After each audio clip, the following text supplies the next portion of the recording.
दोस्तों Pakistan versus Australia का match start होने में चंद ही दिन बाकी हैं। 3 नवंबर को पाकिस्तान वर्सेस ऑस्ट्रेलिया का पहला T20 खेला जाएगा, जो कि पाकिस्तानी टाइम के मुताबिक सुबह 8 बजे स्टार्ट होगा। इसके ऑफिशियल स्क्वाड का ऐलान कर दिया गया, बड़ी तब्दीलियाँ की गई हैं। बाबर आजम का इम्तिहान है और पहले ही सिलेक्शन उन्होंने बहुत ही सक्सेसफुल और बहुत ही कामयाब सिलेक्शन की है, जिस पर उनको पूरी उम्मीद है कि पाकिस्तानी टीम T20 स्क्वाड का ऑफिशियल हिस्सा जो बना है वो ऑस्ट्रेलिया को पिछाड़ने के लिए काफ़ी बेहतर साबित होगा।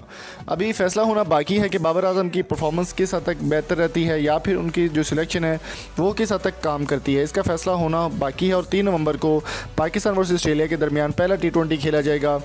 पाकिस्तान वर्सेस ऑस्ट्रेलिया के इस टूर के दौरान 3 T20 और 2 टेस्ट मैचेस खेले जाएंगे। ऑफिशियल स्क्वाड बताने से पहले मेरी आपसे रिक्वेस्ट है कि अगर आपने अभी तक हमारे चैनल को सब्सक्राइब नहीं किया, आप नए हैं तो सब्सक्राइब कर लें और साथ में बेल आइकन को भी प्रेस कर दें ताकि स्पोर्ट्स रिलेटेड हर अपडेट आपको मिलती रहे। और कमेंट बॉक्स में अपने वैल्यूएबल फीडबैक से हमें ज़रूर आगाह कीजिए। दोस्तों पाकिस्तान के कप्तान T20 के बाबर आजम, आसफ़ अली, फ़खर जमान और हारिस सुहेल इस टीम का हिस्सा होंगे। बाबर आजम की सिलेक्शन बहुत ही ज़बरदस्त रही।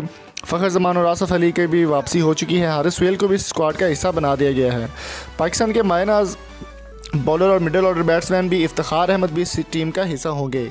इमाद वसीम T20 का बादशाह जिनको कहा जाता है वो भी स्क्वाड का हिस्सा होंगे। इमामुल हक भी स्क्वाड का हिस्सा हैं ऑफिशियली तौर पर, और मोहम्मद आबिर भी इस स्क्वाड में खेलेंगे पाकिस्तान की जानिब से। बॉलर्स की अगर बात करें तो मोहम्मद हसनैन का नाम सर फहरिस्त आता है। मोहम्मद हसनैन और मोहम्मद इरफान जो सीनियर हैं वो भी इस टीम का हिस्सा होंगे। इसके अलावा मोहम्मद रिजवान को भी शामिल कर लिया गया है। मोहम्मद रिजवान की भी काफ़ी अच्छी वापसी हुई है। मोहम्मद इरफान भी काफ़ी अर्से बाद पाकिस्तान के लिए खेलेंगे। अगर बात करें एक और प्लेयर की तो शादाब खान भी स्क्वाड का हिस्सा होंगे। शादाब खान को CPL से वापस बुलाकर यहाँ पर भेजा जा रहा है। दोस्तों शादाब खान के अलावा मोहम्मद मूसा नया प्लेयर शामिल किए गए और उस्मान कादर भी स्क्वाड का हिस्सा होंगे।